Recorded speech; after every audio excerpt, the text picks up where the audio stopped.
سلطان صلاح الدین ایوبی کی قیادت میں دشمن کو شکست دی گئی اور مسلمان فتح کا جشن منا رہے ہیں، مگر یہ فتح ایک نیا خطرہ بھی لے آئی ہے۔ دشمن کی پسپائی کے بعد نئے منصوبوں کی تیاری ہو رہی ہے۔ سلطان صلاح الدین کی قیادت میں مسلمان فوج نے ایک اور بڑی فتح تو حاصل کی ہے، لیکن کیا دشمن واقعی شکست مان چکا ہے یا پھر اس کے درد پردہ نئے منصوبے ہوں گے؟ فتح کا جشن۔ سلطان صلاح الدین ایوبی کی فتح کے بعد مسلمان فوجی اور عوام میدان میں جشن منا رہے ہیں۔ سلطان اپنے جرنیلوں اور سپاہیوں کے درمیان کھڑے ہیں اور ان کی قیادت میں کامیابی پر نعرے لگائے جا رہے ہیں۔ سپاہی کہتے ہیں کہ اللہ اکبر، سلطان کی قیادت میں ہم نے دشمن کو شکست دی ہے۔ سلطان، یہ فتح ہمیں نہ صرف میدان جنگ میں کامیابی دلائی بلکہ ہمارے دشمن کے حوصلے کو توڑ دیا ہے۔ یہ اللہ کی مدد سے ممکن ہوا اور یہی وجہ ہے کہ ہم اپنے ایمان پر قائم رہتے ہوئے فتح حاصل کر سکتے ہیں۔ سلطان صلاح الدین ایوبی اپنے سپاہیوں کی حوصلہ افزائی کرتے ہیں اور میدان جنگ میں ان کا عزم بلند ہوتا ہے۔ سلطان صلاح الدین ایوبی، ہمیں فتح کا جشن ضرور منانا چاہیے، لیکن ہمیں اپنے مقاصد کو بھی نہیں بھولنا چاہیے۔ یہ جنگ صرف زمین کے لیے نہیں بلکہ ہمارے ایمان اور ہمارے دین اور ہمارے اصولوں کا تحفظ کے لیے ہے۔ دشمن کے صفوں میں ایک کمرہ دکھایا جاتا ہے جہاں صلیبی کمانڈر اور ان کے مشیر ایک نئی حکمت عملی پر بات کر رہے ہیں۔ صلیبی کمانڈر کہتے ہیں کہ ہمیں ایک اور حملہ کرنا ہوگا، لیکن اس بار ہمیں دشمن کو حیران کن طریقے سے شکست دینی ہوگی۔ ہمیں ان کے ذہنوں میں خوف بٹھانا ہوگا، ہمیں ان کے درمیان انتشار پیدا کرنا ہوگا۔ سلطان صلاح الدین نے جو اتحاد قائم کیا ہے ہمیں اسے توڑنا ہوگا۔ ہم سلطان صلاح الدین ایوبی کے علاقے کے اندر چھوٹے چھوٹے حملے کریں گے تاکہ وہ سمجھے کہ دشمن ان کے قریب آ رہا ہے، اس سے ان کی فوج کو کمزور کیا جا سکے گا۔ بشیر نمبر 2 کہتا ہے کہ یہ وقت ہے ہم سلطان کو ایک ایسا چیلنج دیں جس کا وہ سامنا کر پائیں گے، ہمیں ان کے تمام راستے بند کرنے ہوں گے۔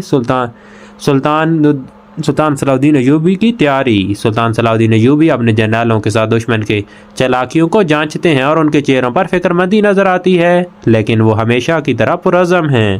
سلطان کہتے ہیں کہ دشمن ایک نیا منصوبہ تیار کر رہا ہے، ان کی حکمت عملی میں تبدیلی آ چکی ہے، لیکن ہمیں ان کی چالاکیوں سے بچ کر اپنی تیاری مکمل کرنی ہوگی۔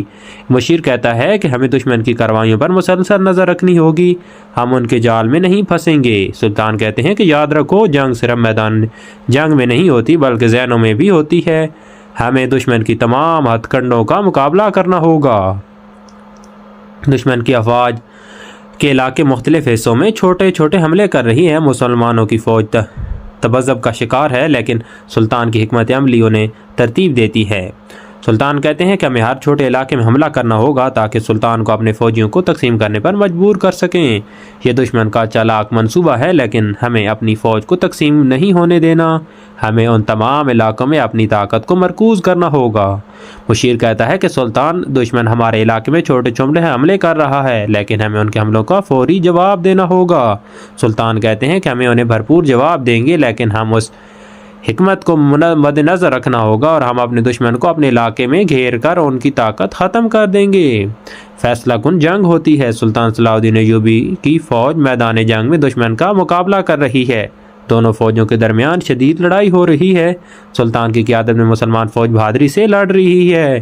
سلطان، دشمن کی صفیں کمزور ہو رہی ہیں لیکن محتاط رہنا ہوگا۔ سلطان صلاح الدین ایوبی کہتے ہیں کہ ہمیں ان کی صفوں کو توڑ کر انہیں مکمل طور پر پسوا کر دینا ہے، لیکن ان سب میں سے ہم اپنے اصولوں سے پیچھے نہیں ہٹنا چاہیے۔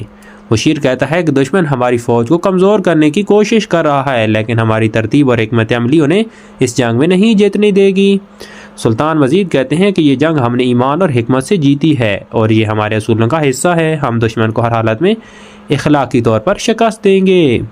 دشمن کی فوج شکست کھا کر میدان جنگ سے پسپا ہو رہی ہے۔ سلطان صلاح الدین ایوبی فوج فاتح بن کر دشمن کا پیچھا کر رہی ہے، ہمیں شکست ہو چکی ہے، صلیبی کمانڈر کہتے ہیں، لیکن ہمیں دوبارہ تیاری کرنی ہوگی اور سلطان صلاح الدین کے خلاف لڑائی ابھی ختم نہیں ہوئی ہے۔ سپاہی کہتے ہیں کہ ہمیں ہر صورت اپنی فوج کو بچانا ہوگا، آئندہ کے لیے لڑائی کے لیے تیار کرنا ہوگا۔ سلطان صلاح الدین ایوبی کی حکمت عملی اور قیادت نے دشمن کو میدان جنگ میں شکست دے دی ہے اور مسلمانوں کو ایک اور فتح نصیب ہوئی ہے، لیکن کیا یہ فتح جنگ کا خاتمہ ہے یا دشمن ابھی تک کچھ اور چالیں چلنے کے لیے تیار ہے؟ جاننے کے لیے دیکھتے رہیے اگلی قسط میں۔